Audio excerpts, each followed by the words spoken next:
I found the typewriter when I was cleaning out my late grandfather's attic. It was a relic of another era, buried beneath dusty boxes and forgotten memories. As I brushed away the cobwebs, the keys began clattering, spelling out "help me" in a rhythm that matched my quickening heartbeat.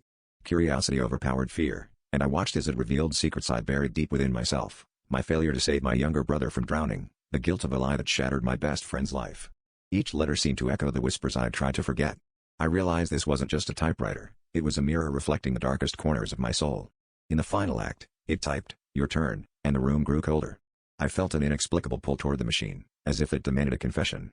The keys lay silent, waiting for me to finish the story. Terrified, I backed away, but I knew the typewriter,